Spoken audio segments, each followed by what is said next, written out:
Now let us detail about cross.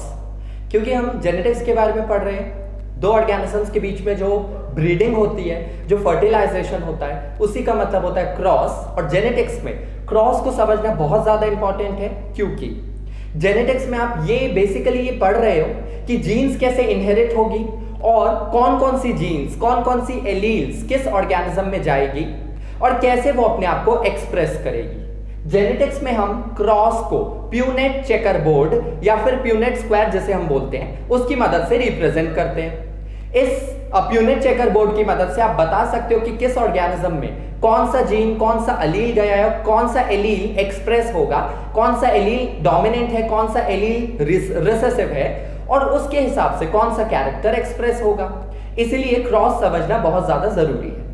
तो cross का मतलब होता है ब्रीडिंग या फिर फर्टिलाइजेशन। एग्जांपल, एक मेल पेरेंट एक फीमेल पेरेंट के साथ में फ्यूज करता है, यानी मेल गैमीट और फीमेल गैमीट दोनों फ्यूज करते हैं, that is what is fertilisation. उससे जाइगोट बनता है, तो that is what is meant by cross. तो क्रॉस का मतलब है ब्रीडिंग या फिर फर्टिलाइजेशन। मैंने आपको अभी बताया जेनेटिक्स में क्रॉस बहुत ज्यादा इंपॉर्टेंट है और उसे रिप्रेजेंट करना भी बहुत जरूरी होता है। तो एग्जांपल ले लेते हैं अपन लोग, जैसे कि मेंडल ने गार्डन पी प्लांट के केस में किया था, हम वही एग्जांपल ले रहे हैं और उसमें मोस्ट कॉमन एग्जांपल है स्टेम हाइट का।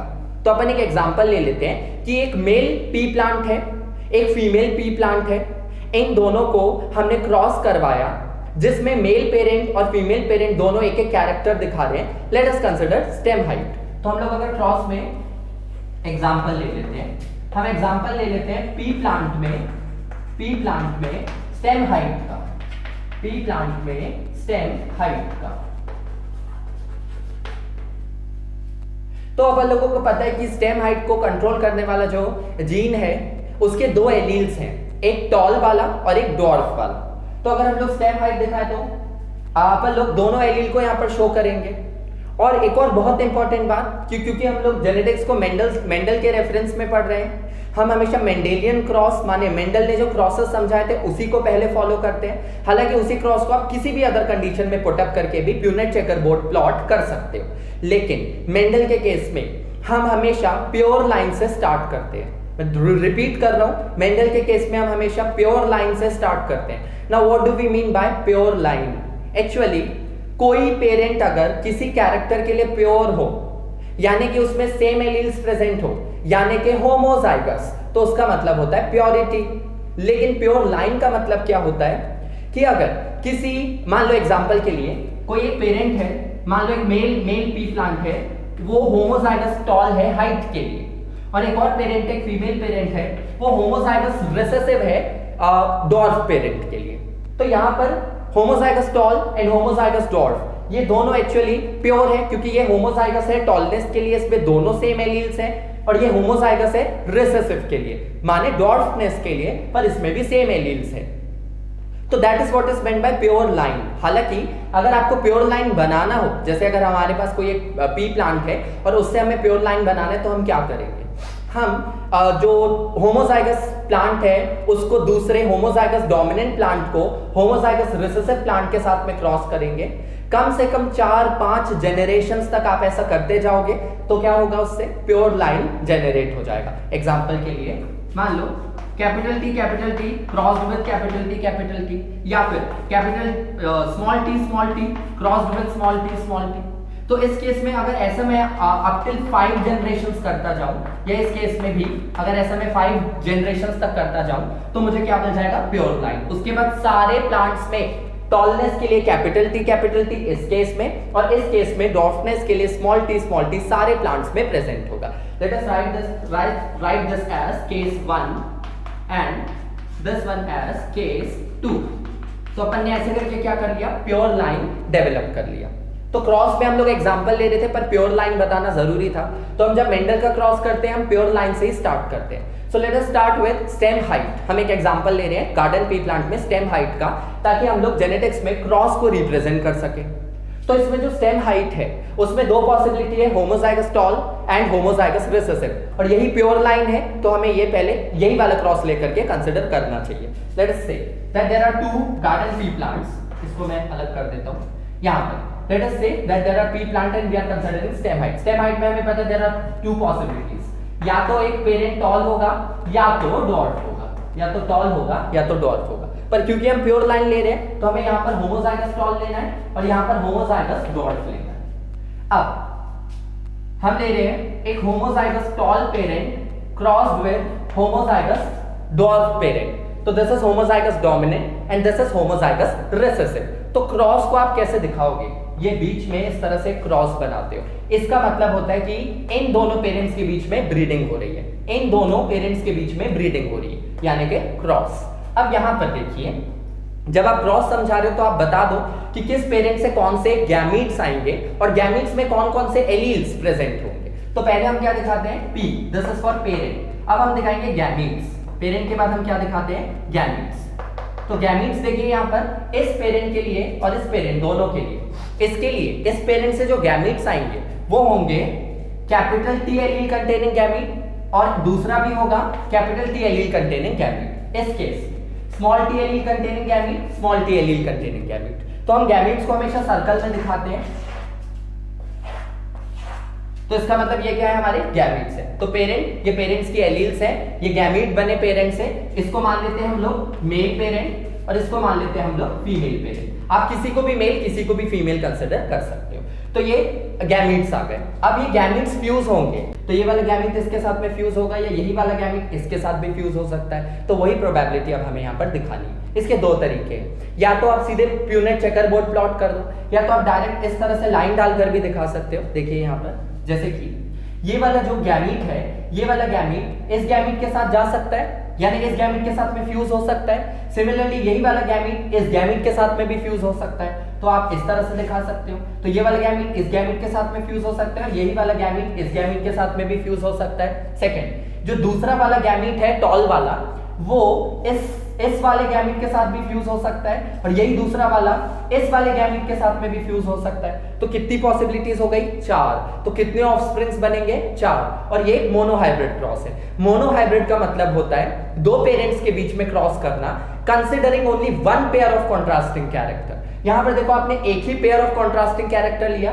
मतलब एक ही कैरेक्टर लिया, वो है हाइट, और उसमें कॉन्ट्रास्ट क्या है, tall height and dwarf height. तो आप कितने कैरेक्टर कंसिडर कर रहे हो इस क्रॉस के लिए, एक ही कैरेक्टर, इसे हम कहते हैं मोनोहाइब्रिड क्रॉस। अगर आप 2 कैरेक्टर लेते तो डाई हाइब्रिड हो जाता, 3 कैरेक्टर ले लेते तो ट्राई हाइब्रिड। इसका हम आगे डिटेल करेंगे, पर फिलहाल तो ये एक मोनो हाइब्रिड क्रॉस है। इस मोनो हाइब्रिड क्रॉस में आपने देखा ये रिजल्ट्स आप इस तरह से बना सकते हो, या तो इन गैमीट्स में कौन सा किसके साथ में फ्यूज होगा, इसको प्लॉट करने के लिए आप प्यूनेट चेकर बोर्ड भी प्लॉट कर सकते हो। मैंने इस तरह से कर दिया, मैं आपको चेकर बोर्ड भी प्लॉट करके दिखा देता हूं, पर पहले हम इसके रिजल्ट्स लिख लेते हैं। देखिए यहां पर ये वाला गैमीट कैपिटल T इस स्मॉल t के साथ जा सकता है, तो पॉसिबिलिटी है कॉम्बिनेशन क्या होगा, कैपिटल T स्मॉल t। इस यही वाला दूसरे वाले स्मॉल t के साथ भी जा सकता है, तो फिर से पॉसिबिलिटी है कैपिटल T स्मॉल t। अब दूसरा वाला कैपिटल T पहले वाले स्मॉल t के साथ जा सकता है, तो कैपिटल T स्मॉल t। और फिर से यही दूसरा वाला कैपिटल T दूसरे वाले स्मॉल t के साथ भी जा सकता है, तो कैपिटल T स्मॉल t। तो सारी पॉसिबिलिटीज क्या बनी है, सारे कॉम्बिनेशन क्या बने हैं, capital T small t, capital T small t, capital T small t, capital T small t। इसका मतलब यहां पर 4 ऑफस्प्रिंग्स बनेंगे, यानी 4 नए पी प्लांट बाद में पैदा होंगे उन सीड से जो आप बीज मिट्टी में डालोगे। और उन चारों में हाइट के लिए क्या कंडीशन आई है, हेटेरोजाइगस, क्योंकि एक कैपिटल T है एक स्मॉल t है। हमें पता है कि 2 अलग अलग एलील्स प्रेजेंट हो किसी भी कैरेक्टर के लिए, तो वो क्या कहलाता है, हेटेरोजाइगस। हालांकि हमने प्योर लाइन लिया था, कैसे पेरेंट लिए थे, होमोजाइगस। तो जब इनके गैमीट्स फ्यूज होंगे कैसी कंडीशन बनेगी, हेटेरोजाइगस। और वो भी कौन सा, heterozygous tall, heterozygous tall. Tall क्यों, क्योंकि यहां पर ये जो पेरेंट है, सॉरी ये जो ऑफस्प्रिंग बना, इसमें भी एक कैपिटल T है, इसमें भी, सब में एक एक कैपिटल T है। और कैपिटल T का मतलब यहां पर क्या है कि डोमिनेंट एलील प्रेजेंट है। और हमने पढ़ा था अगर एक भी डोमिनेंट एलील प्रेजेंट है तो डोमिनेंट एलील ही अपने आप को एक्सप्रेस करेगी। इसका मतलब कौन सा कैरेक्टर एक्सप्रेस होगा, कैपिटल T, मतलब टॉल, यानी ये चारों पौधे कैसे होंगे, टॉल। रीजन यहां पर डोमिनेंट एलील प्रेजेंट है, और डोमिनेंट एलील प्रेजेंट है तो डोमिनेंट कैरेक्टर ही अपने आप को एक्सप्रेस करेगा, रिसेसिव वाला अपने आप को एक्सप्रेस नहीं कर पाएगा, क्योंकि डोमिनेंट वाला रिसेसिव को ओवर पावर कर देता है, डोमिनेट कर देता है, उसको दबा देता है। तो दैट इज द रीजन। तो यहां पर क्या लिखेंगे हम लोग कि all 4 offsprings will be toll. लेकिन ये पेरेंट है, ये गैमीट बने, तो गैमीट फ्यूज होंगे तो क्या बनेगा, पहला जनरेशन, जैसे हम किससे दिखाते हैं, फीलियल। तो यहां पर क्या बन गया आपका F1 जनरेशन। F1 generation. और F1 जनरेशन में हमें क्या लिखना चाहिए? That all 4 offsprings will be tall. So let us write that all 4 offsprings are tall. All 4 offsprings are toll.